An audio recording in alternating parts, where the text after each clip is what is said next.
Continuamos hoy estudiando el capítulo 5 de esta epístola del apóstol Pablo a los Efesios. Pero antes de entrar en este capítulo 5, quisiéramos volver por unos momentos al capítulo 4, porque muy a pesar nuestro tuvimos que dejar este capítulo donde estábamos estudiando esa maravillosa declaración que dice: «No contristéis al Espíritu Santo de Dios, con el cual fuisteis sellados para el día de la redención». Nosotros somos sellados con el Espíritu Santo de Dios hasta el día de la redención.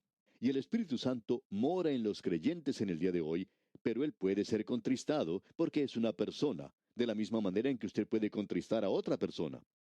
Ahora, la Escritura es bastante clara en cuanto a que uno no puede contristar al Espíritu Santo hasta el punto de sacarlo y separarlo de uno. Usted puede contristar al Espíritu Santo, pero usted está sellado para el día de la redención. Esa es una verdad maravillosa, gloriosa. Pero debemos notar lo que dice el versículo que sigue a este que estamos comentando, o sea, el versículo 31 del capítulo 4. Leamos: «Quítense de vosotros toda amargura, enojo, ira, gritería y maledicencia y toda malicia». Estas son las cosas que contristan al Espíritu Santo. Al hacer uno estas cosas, ¿quiere decir eso que usted no es un hijo de Dios? No, amigo oyente, no creemos que quiera decir eso. Pero creemos que debemos explicar con claridad que ninguna persona que no pertenezca a la iglesia va a darse cuenta, va a saber que usted es un hijo de Dios. Y además, el mundo perdido no va a creer que usted es un hijo de Dios. Lo que lo revela es, por supuesto, y esto es para los creyentes, lo que dice aquí en el versículo 32. «Antes sed benignos unos con otros, misericordiosos, perdonándoos unos a otros, como Dios también os perdonó a vosotros en Cristo». La base para perdonar no es la de ojo por ojo o debemos perdonar para que seamos perdonados, sino que debemos perdonar porque ya hemos sido perdonados. Ahora, en nuestro programa anterior comenzamos a considerar el capítulo 5 de esta epístola a los Efesios, donde notamos que la iglesia será una esposa, y eso dijimos está en el futuro. En anticipación de ese día, en el día de la redención, cuando el Espíritu de Dios presentará a la iglesia al Señor Jesús, y Él mismo, como vamos a ver en este capítulo, presentará a la iglesia a sí mismo, sin mancha ni arruga de ninguna clase, sino que será santa y sin mancha.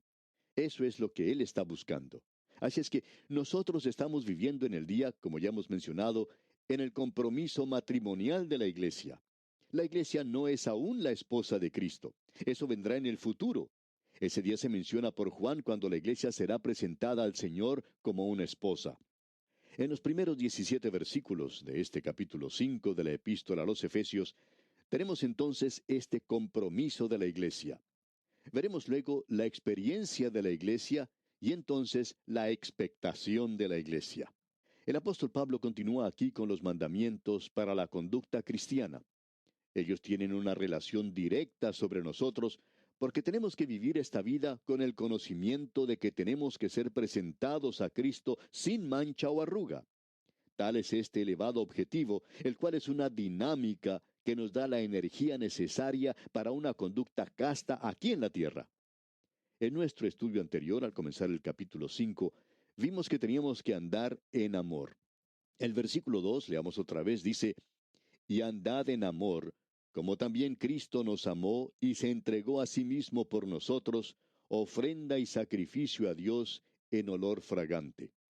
Eso identifica definitivamente el altar de bronce que fue utilizado en primer lugar en el tabernáculo y luego en el templo, como el mismo lugar que nos habla de la cruz de Cristo, donde Él, la ofrenda y sacrificio, fue ofrecido sin mancha o arruga ante Dios por usted y por mí, donde Él padeció una muerte sustitutiva, una muerte vicaria sobre la cruz. Ahora, en vista de esto, y debido a que tenemos que ser presentados ante Él, todavía se nos dice en los versículos 3 y 4 de este capítulo 5 lo siguiente: «Pero fornicación y toda inmundicia o avaricia ni aun se nombre entre vosotros como conviene a santos, ni palabras deshonestas, ni necedades, ni truhanerías que no convienen, sino antes bien acciones de gracias». Los pecados que se han descrito aquí son los pecados que son prevalecientes entre los que no son creyentes. Son los estados comunes en el mundo de la actualidad. Y todos ellos tienen que ver con las formas más bajas de inmoralidad. Lo que Pablo está diciendo aquí es que el Hijo de Dios no puede habitualmente tomar parte de estas cosas. Aún la indulgencia más ligera en estos pecados provocará una repulsión y agonía del alma. De vez en cuando nosotros hacemos la siguiente declaración. Si usted puede pecar y ese pecado no le molesta de ninguna manera, entonces usted no es un hijo de Dios. No creemos que existe ninguna otra alternativa, pero debemos decir que si hay convicción en su corazón, y como el hijo pródigo usted quiere levantarse e ir a su padre, entonces usted es un hijo del Padre, porque solo los hijos quieren ir a la casa del Padre. Nunca hemos oído que un cerdo quisiera ir a la casa del Padre. Por lo tanto, estos son pecados muy bajos. Echemos una mirada a lo que aquí se dice por un momento, porque creemos que cuando uno va ante Dios a confesar sus pecados, uno no los envuelve todos en un paquete muy hermoso y se los entrega a Dios así al por mayor. Uno se los menciona uno por uno. Si usted tiene una lengua muy activa y anda en chismes todo el tiempo y está hiriendo a la gente de esta manera, entonces tiene que decirle a Cristo que eso es lo que es. Eso es lo que en realidad es de importancia en el presente, que el pueblo de Dios mencione cada uno de sus pecados ante Él. Nosotros creemos que es de suma importancia que cuando uno va a Dios a confesarle sus pecados, uno describa cada uno de ellos, porque eso le ayuda a uno a mantener la comunión con Él. Si confesamos nuestros pecados, dice la Escritura. Ahora estos son los pecados, creemos nosotros, que los creyentes cometen algunas veces, y si es así, entonces deben confesarlos.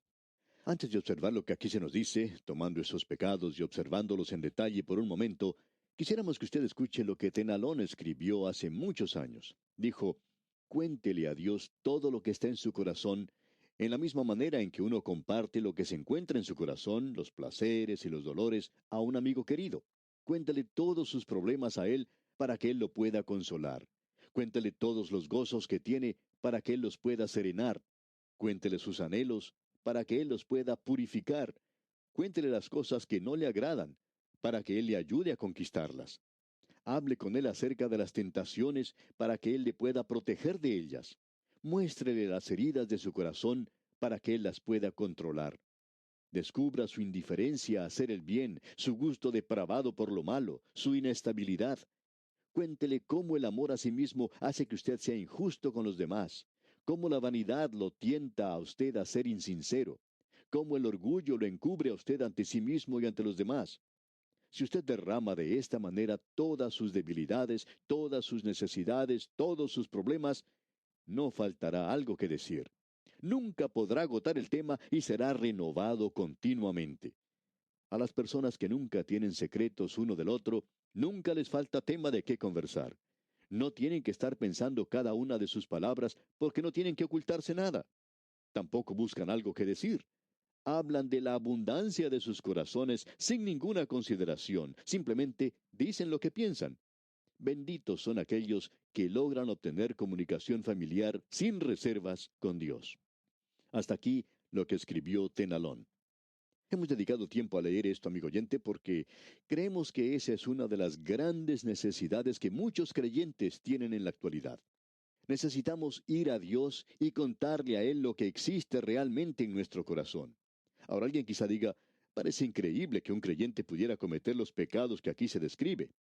Bien, amigo oyente, si usted ha tenido la oportunidad de ser pastor, entonces puede saber lo que la gente hace. Hay muchos que incluso piensan que han cometido un pecado imperdonable, pero no es así. Hay un camino de regreso a Dios. Notemos entonces ahora estos pecados. Fornicación. Este es un pecado que en el día de hoy no es considerado algo demasiado malo. Es decir, que esta gran inmoralidad del presente es llamada la nueva moralidad. Muchos de nosotros fuimos realmente sorprendidos cuando hace algún tiempo, en algunas universidades de los Estados Unidos, los muchachos y las muchachas podían vivir en el mismo dormitorio, pero en diferentes pisos. Y luego eso cambió, y en el presente, jóvenes y muchachas pueden vivir hasta en la misma habitación. Ahora, algunos pueden decir que en esas ocasiones ellos no cometen ningún acto sexual. Bueno, hablando honradamente, amigo oyente, yo no puedo creer eso. Quizás sea cínico en este aspecto. Y alguien quizá me diga, usted tiene una mente muy sucia. Y puede que así sea, pero nunca hice eso antes. Si hubiera tratado en alguna ocasión de entrar al dormitorio de las muchachas cuando no debía haberlo hecho, puede usted estar seguro que no hubiera avanzado muy lejos. Pero la gente en el día de hoy no piensa de la misma manera, y cualquiera que ocupa una posición como la nuestra, bueno, la gente dice que uno no está bien al día, que no está a tono. Pero permítame decirle, amigo oyente, que sí, yo me quedo con la Biblia en el día de hoy. Y que la fornicación, no importa quién sea usted o dónde esté usted, si usted está viviendo en la fornicación en el presente, amigo oyente, usted no es un hijo de Dios. Ahora quizá alguien diga, un momento, usted dijo que si nosotros confesamos nuestros pecados, podemos volver a tener comunión como hijos de Dios. Y eso es correcto, amigo oyente. Pero si usted está viviendo en el pecado, creemos que eso demuestra qué clase de persona es usted. La fornicación es el pecado sexual de la hora presente. También se menciona aquí toda inmundicia, y eso incluye toda clase de inmoralidad y cosas que son anormales. También se menciona la avaricia, y eso es capaz de desear más allá de lo que simplemente es dinero o riqueza material. Quizá usted quiere ser mentalmente superior en relación con alguna otra persona. O puede ser que usted quiera tener un hogar mejor o una posición superior. Aún hay personas que están en la obra cristiana y quieren tener una posición como ser presidentes de algo. Pero eso incluye, por supuesto, las cosas materiales. Alguien ha dicho, el avaro piensa que el dinero es plano para poder apilarlo, mientras que el pródigo piensa que es redondo para poder hacerlo andar. Bueno, la avaricia quiere decir que usted está buscando tener todo lo que pueda para su propio beneficio, ya sea para apilarlo o ya sea para gastarlo, aun cuando no sean cosas materiales, pero tratar de lograr cosas para sí mismo, como el honor que puede dar a este mundo, y tratar de alcanzar más de lo que sea posible. Avaricia. Este es un tremendo pecado que está en nuestra vieja naturaleza. Y Pablo continúa diciendo, ni aun se nombre entre vosotros. Ahora, ¿qué es lo que quiere decir con esto? Porque yo los acabo de nombrar y entonces esto debería estar mal. No, amigo oyente, lo que se refiere es a no mencionarlos con consentimiento o aprobación o con deseo. Y puedo asegurarle, amigo oyente, que yo no los estoy mencionando con buen consentimiento o aprobación. Y también puedo decirle que no los he nombrado con un buen deseo, de eso puede estar seguro. Ahora, inmundicia. Eso nos habla de la depravación en su más alto grado. Eso nos habla de las cosas bajas, sucias, de las cuales uno escucha hablar en el día de hoy. Luego Pablo dice, ni palabras deshonestas. Y eso nos habla del deleitarse o el de jactarse acerca del pecado. ¿Ha escuchado usted alguna vez a un hombre o a una mujer hablar jactándose de cuánto han bebido en una fiesta? Se jactan de sus conquistas que han logrado con el sexo opuesto. Los hombres y las mujeres acostumbran a hacer eso. Y es a ellos a quienes el apóstol Pablo se refiere cuando dice el hablar con palabras deshonestas. Luego él dice, ni necedades. Eso no quiere decir el tener un humor limpio y bueno. Seríamos culpables de eso si las necedades estuviesen incluidas aquí. A lo que se refiere aquí el apóstol es al hablar livianamente de las cosas sensuales y de la inmoralidad. Se refiere a contar cuentos subidos de tono. Ahora notemos lo que dice al finalizar ese versículo, sino antes bien acciones de gracias. Y eso tiene que formar parte de la conversación del creyente. Creemos que ya hemos contado en este programa acerca de un creyente que cuando acostumbraba a jugar golf con los inconversos, podía demostrar que él amaba al Señor. Cuando el inconverso se ponía a maldecir a Dios por la forma en que estaba resultando su juego, este hombre siempre decía, alabado sea el Señor, bendito sea el Señor. Entonces, este otro inconverso lo miraba sorprendido y finalmente le decía, bueno, ¿y por qué dice eso? Y este hombre respondía, ¿por qué toma usted el nombre de Dios en vano? Bien, le contestaba el otro, es un hábito en mí. Bueno, el creyente contestaba, esto es también un hábito que yo tengo. Cada vez que escucho a alguien pidiendo a Dios que condene algo, yo le voy a alabar y le voy a dar gracias por alguna cosa. Y le siguió diciendo, me gusta balancear un poco las cosas. Bueno, amigo oyente, eso muchas veces evitaba que la otra persona siguiera maldiciendo. Volviendo ahora a este capítulo 5 de la epístola a los Efesios, leemos en el versículo 5, porque sabéis esto, que ningún fornicario o inmundo o avaro que es idólatra tiene herencia en el reino de Cristo y de Dios. Y creemos que se comprende con toda claridad que la persona que no ha sido regenerada y que practica estos pecados no tiene ninguna parte en el reino de Cristo y en el de Dios. Ahora, si un hombre que profesa ser creyente practica estos pecados, entonces él se clasifica inmediatamente en esa categoría. El vivir en la corrupción de la carne es colocarse a sí mismo más allá de la esfera del Hijo de Dios y declarar que uno no conoce al Dios único y verdadero y a Jesucristo a quien Él ha enviado. Amigo oyente, si usted practica estos pecados que se menciona aquí, entonces puede estar seguro de una cosa. No importa cuál sea su testimonio los días domingos, y no me interesa tampoco qué posición ocupa usted en la iglesia. Usted le está diciendo al mundo perdido en el día de hoy que usted no es un hijo de Dios. Luego en los versículos 6 y 7 del capítulo 5 de la epístola a los Efesios leemos: Nadie os engañe con palabras vanas, porque por estas cosas viene la ira de Dios sobre los hijos de desobediencia. No seáis, pues, partícipes con ellos. Lo que Pablo está diciendo es lo siguiente: viendo que la ira de Dios será derramada sobre aquellos que no son regenerados a causa de estos pecados, se deduce entonces que el Hijo de Dios no puede participar en ellos sin incurrir en el desagrado y el juicio de Dios. Es decir, que si él realmente es un hijo de Dios, Dios lo va a juzgar. Él juzgó a David, podemos decir de paso. David se sobrepasó solamente una vez, y Dios colocó el látigo sobre su espalda y nunca lo quitó. Y Pablo nos dice allá en su primera epístola a los Corintios capítulo 11, versículos 31 y 32, lo siguiente: Si pues nos examinásemos a nosotros mismos, no seríamos juzgados. Mas siendo juzgados, somos castigados por el Señor, para que no seamos condenados con el mundo. Si usted puede pecar como un hijo de Dios y salirse con la suya, entonces simplemente usted no es un hijo de Dios. ¿Por qué?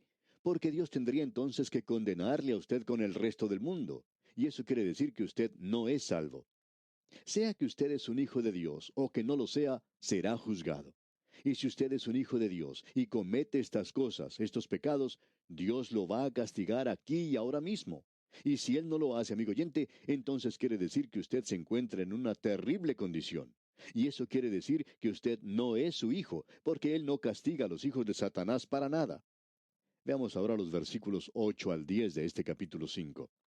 Porque en otro tiempo erais tinieblas, mas ahora sois luz en el Señor. Andad como hijos de luz, porque el fruto del Espíritu es en toda bondad, justicia y verdad, comprobando lo que es agradable al Señor. El apóstol Pablo aquí está recordando a los creyentes acerca del estado en que se encontraban antes de su conversión. Ellos no simplemente estaban en las tinieblas, ellos eran tinieblas. Decimos en la actualidad que el hombre que no ha sido salvo está en las tinieblas. Amigo oyente, él es tinieblas. ¿Ha hablado usted alguna vez con uno de ellos? Pablo está aquí identificando el fruto de la luz, es decir, él está destacando las características que siempre acompañan a la luz. Ahora, ¿cuáles son esas características? En toda bondad, quiere decir amabilidad. Justicia quiere decir rectitud moral. Y verdad se refiere principalmente a la sinceridad y la genuinidad. Es decir, el creyente debe probar su vida de esta manera para ver si él se encuentra en la voluntad de Dios y por tanto agradándole. En cierta ocasión, cuando alguien escuchó esta declaración de que debemos andar en la luz como Él está en la luz, y lo que quiere decir es el andar en la luz de Dios, esa persona preguntó: bueno, ¿y qué dice la palabra de Dios en cuanto a esto? Pues bien, aquí lo tenemos. Usted tiene que andar en toda bondad, en amabilidad, en justicia o rectitud moral, en verdad y sinceridad. Esto es lo que quiere decir el andar en la luz, amigo oyente. Y eso quiere decir 7 días a la semana, no solamente los domingos. Es 24 horas al día. Y eso quiere decir 60 minutos en cada hora y 60 segundos en cada minuto. Ahora, los versículos 11 hasta el 13 de este capítulo 5 de la epístola a los Efesios dicen: Y no participéis en las obras infructuosas de las tinieblas, sino más bien reprendedlas, porque vergonzoso es aún hablar de lo que ellos hacen en secreto. Mas todas las cosas, cuando son puestas en evidencia por la luz, son hechas manifiestas, porque la luz es lo que manifiesta todo. Nosotros no tenemos que ver nada con las obras infructuosas de las tinieblas. Un hijo de Dios no puede participar en esas cosas. Ahora, ¿qué quiere decir con eso de reprenderlas? Bueno, el creyente no tiene que convertirse en un reformador, sino que por la luz de su vida tiene que reprender las obras de las tinieblas. La luz revela lo que está ocultando las tinieblas. No se aparta la oscuridad por medio de la predicación, sino que por la presencia de la luz se disipa las tinieblas. Hay demasiados creyentes en el presente que utilizan ese método de la escuela dominical o de un predicador, el de acercarse a una persona que no es salva y decirle, usted no debería hacer eso. Pero amigo oyente, en lugar de hacer eso, usted tendría que ser una luz. Así es como se deben hacer las cosas. Hay algunos que piensan que uno tiene que estar predicando a la gente acerca de estas cosas. Recibimos cartas de personas que nos escriben siempre diciéndonos acerca de las cosas sobre las cuales deberíamos predicar por radio. Ah, que usted tiene que hacer esto, que tiene que hablar de aquello y no lo está haciendo. Amigo oyente, yo no voy a hacer eso la próxima vez. Yo quiero encender esa luz de la palabra de Dios para mostrar lo que es correcto, aquello que Dios llama correcto.